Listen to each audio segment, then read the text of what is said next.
ان دونوں جملوں کو ملا کر آپ مفہوم نکال سکتے ہیں، اس سے نتیجہ لے سکتے ہیں۔ الا سے پہلے والے جملے کو، فقط اسی جملے کو لے کر آپ استدلال اور دلیل قائم نہیں کر سکتے۔ اگر آپ ایسا کریں گے تو ادبیات کے قوانین کے مطابق یہ غلط، فاسد اور باطل ہے۔ تو نے تو قاعدہ استثناء کی بھی تجھے آشنائی نہیں ہے کہ تو نے الا سے پہلے والی عبارت اٹھائی ہے، ٹھیک ہے، اس کو لیا ہے اور ایک نتیجہ پیش کر دیا ہے۔ جس بندے کو مبادیات کا نہ پتا ہو، بنیادی قوانین کا نہ پتا ہو، پتہ نہیں کس جاہل نے اسے ڈاکٹریٹ کی ڈگری دے دی ہے۔ کس نے تجھے بنایا ڈاکٹر؟ ہمارے مدرسے میں پڑھنے والا 6 مہینے پڑھنے والا اسٹوڈنٹ بھی جانتا ہے استثناء کیا ہوتا ہے۔ تجھے ڈاکٹر بننے کے بعد بھی نہیں پتا چلا کہ الا سے پہلے والی عبارت لے کے استدلال نہیں کرتے، پوری عبارت پڑھ کے پھر دلیل قائم کرتے ہیں۔ تیری کتنی بڑی جہالت، تو کتنا بڑا احمق انسان ہے، یہ آج ہم نے ناظرین کے سامنے پیش کر دیا۔ میں نے جو 3 انداز میں تمہیں دلائل پیش کیے ہیں، میرے خیال میں تیرا منہ بند کرنے کے لیے اور تجھے سمجھانے کے لیے یہ جواب کافی ہو جائے گا۔ یہاں پہ رک کے میں ایک اور بات کروں گا اپنے بزرگ علماء سے کہ وہ ہمیں ہدایت فرماتے ہیں کہ نہیں، آپ نے اتحاد بین المسلمین کا خیال رکھنا ہے۔ یقیناً ہم اتحاد بین المسلمین کے حامی بھی ہیں اور ہم عملی طور پر اسے انجام بھی دے رہے ہیں اور دیتے رہیں گے، لیکن ایسی کیا مصلحت کہ ایک بندہ مسلسل توہین اہل بیت کرتا چلا جا رہا ہے، کوئی اس کو جواب دینے والا نہیں ہے، کوئی اس کا منہ بند نہ کرے۔ کبھی جناب فاطمہ کی شان میں گستاخی کرتا ہے، کبھی مولا کائنات کی شان میں گستاخی کرتا ہے، کبھی جناب ابو طالب علیہ السلام کی شان میں گستاخی کرتا ہے۔ کیا ان کا منہ نہ بند کیا جائے؟ ہاں، سن لیں، آئندہ جب یہ گستاخی کریں گے ہم جواب دیں گے۔ بلکہ میں اپنی وزارت عظمیٰ اور انتظامیہ سے گزارش کروں گا کہ اس ملعون کو لگام دے اور 295 کے تحت اس کے خلاف FIR کاٹی جائے، اسے پابند سلاسل کیا جائے اور اسے ایسی سزا دی جائے کہ اسے عبرت کا نشان بنا دیا جائے، تاکہ آئندہ کسی بدبخت میں یہ جرت نہ ہو کہ وہ اہل بیت کی توہین کرے۔ اور اس کے ساتھ ساتھ میں اپنے اہل سنت علماء سے بھی گزارش کروں گا کہ اسے لگام دیں، اسے پٹا ڈالیں۔ یہ فرقہ واریت پھیلا رہا ہے، یہ انتشار پھیلا رہا ہے۔ ہم نے کبھی کسی کے مقدسات کی توہین نہیں کی۔ اب آصف جلالی تجھے بالکل آخری وارننگ دے رہا ہوں کہ اب اگر تو نے خاندان اہل بیت کے خلاف کچھ کہا یا اہل بیت کی توہین کی یا کوئی ایسی گفتگو کی تو ایک بات یاد رکھنا، پھر ہم بھی مجبور ہو جائیں گے کہ ہم تاریخ اسلام میں موجود کچھ چہروں کی حقیقت لوگوں کو بتائیں۔ اگر تو نے اپنی اس توہین کا سلسلہ جاری رکھا تو ہم بھی کچھ لوگوں کے چہرے ناظرین کے سامنے پیش کریں گے۔ تاریخ اسلام سے ہم کچھ کردار اٹھائیں گے اور ان کو لوگوں کے سامنے لائیں گے۔ پھر یہ نہ کہنا کہ یہ آپ نے کیا کہہ دیا۔ پھر اگر آپ کی چیخیں نکلیں یا آپ اس پہ شور مچائیں تو آپ کی چیخیں اور شور قبول نہیں کیا جائے گا۔ پھر یاد رکھنا، اگر تو نے اپنی توہین کا سلسلہ، توہین اہل بیت کا سلسلہ جاری رکھا تو پھر ہم بھی ان لوگوں کے نام بتائیں گے کہ جن کے بارے میں قرآن نے کہا کہ اس وقت کو یاد کرو جب تم بلندی کی طرف چڑھتے چلے جا رہے تھے، جبکہ اللہ کا رسول تمہیں پیچھے سے آوازیں دے رہا تھا اور تم مڑ کر پیچھے بھی نہیں دیکھ رہے تھے۔ پھر ہم ان لوگوں کے نام بتائیں گے جن کو قرآن نے یہ کہا اپنی آوازوں کو نبی کی آوازوں پہ بلند نہ کرو۔ پھر ہم ان لوگوں کے نام بتائیں گے جنہیں رسول خدا اپنی محفل سے اٹھا دیا کرتے تھے۔ پھر ہم ان لوگوں کے نام بتائیں گے جنہیں طہارت کے بنیادی مسائل بھی معلوم نہیں تھے۔ پھر ہم ان لوگوں کے نام بتائیں گے کہ جب مولا علی علیہ السلام ان کے پاس قرآن مجید لے کے آئے رسول خدا صلی اللہ علیہ وآلہ وسلم کی شہادت کے بعد، اور فرمایا یہ جو قرآن سارا اکٹھا کر کے میں تمہارے پاس لے آیا ہوں، یہ وہی قرآن ہے جو رسول خدا صلی اللہ علیہ وآلہ وسلم کے سینے پہ نازل ہوا تھا۔ تو انہوں نے انکار کر دیا، یا علی ہمیں آپ کے قرآن کی ضرورت نہیں ہے۔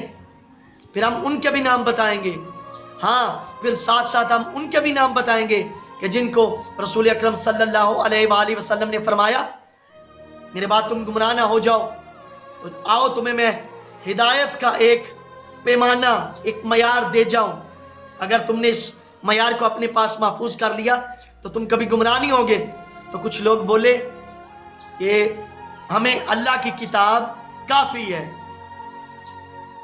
آصف جلالی اب جو بھی گفتگو کرنا اور جو تو نے بغض علی کا جو اظہار کرنا ہے ذرا سوچ سمجھ کے کرنا، پھر ہم بھی بہت سارے نام بتائیں گے اور ضرور بتائیں گے۔ اور آصف جلالی انہی جملوں کے ساتھ اپنی بات کا اختتام کروں گا۔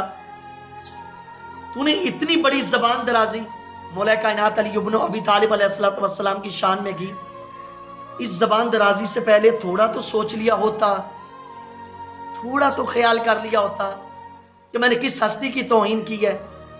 تجھے یاد ہے جب بھی تمہارے بزرگوں کو علمی مشکلات پیش آتی تھی تو ان مشکلات کا حل پیش کرنے کے لیے ہر وقت مولا علی علیہ السلام وہاں موجود ہوتے تھے، اور جب بزرگان کی علمی مشکلات کو حل کرتے تھے تو ان کے دہن سے یہ جملے نکلتے تھے، لولا علی کا، اگر علی نہ ہوتے تو میں ہلاک ہو جاتا۔ خود تو خیال کرتا، جو علی تیرے بزرگوں کو علمی مشکلات ان کو حل کر کے دے رہا ہے اور ان کے مشکلات سے نکال رہا ہے، تو نے اس کی شان میں گستاخی کر دی، تھوڑا بھی نہیں سوچا۔ اور آصف جلالی ایک اور بات سنتا چلا جا، ابھی میں سوائے محرقہ کی ایک حدیث آپ ناظرین کے سامنے پیش کروں گا، پھر اس کے بعد ایک نتیجہ آپ ناظرین کے سامنے پیش کر کے اپنی بات ختم کروں گا۔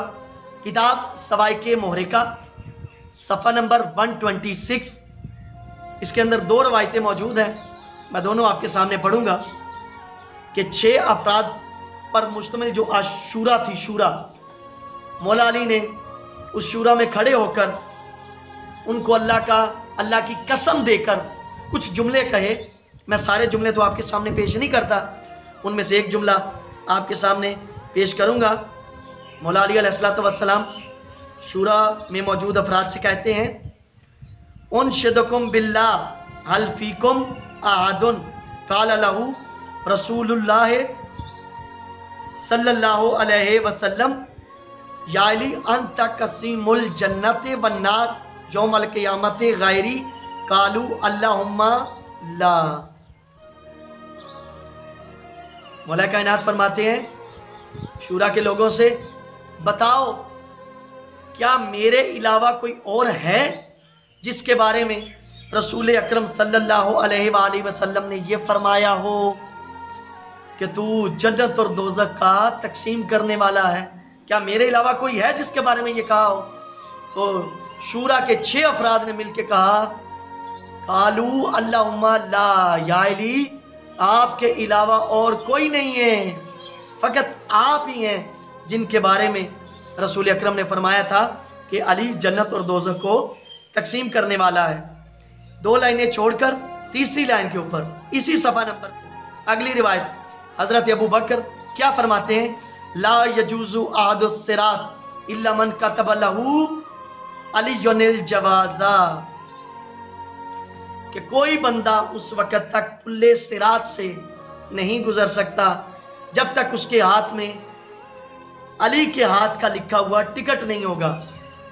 اب سوائے محرقہ کے مطابق جنت اور دوزخ کی تقسیم کرنے والے حضرت علی، میرے مولا علی، اور پلے صراط کا ٹکٹ دینے والے میرے مولا علی۔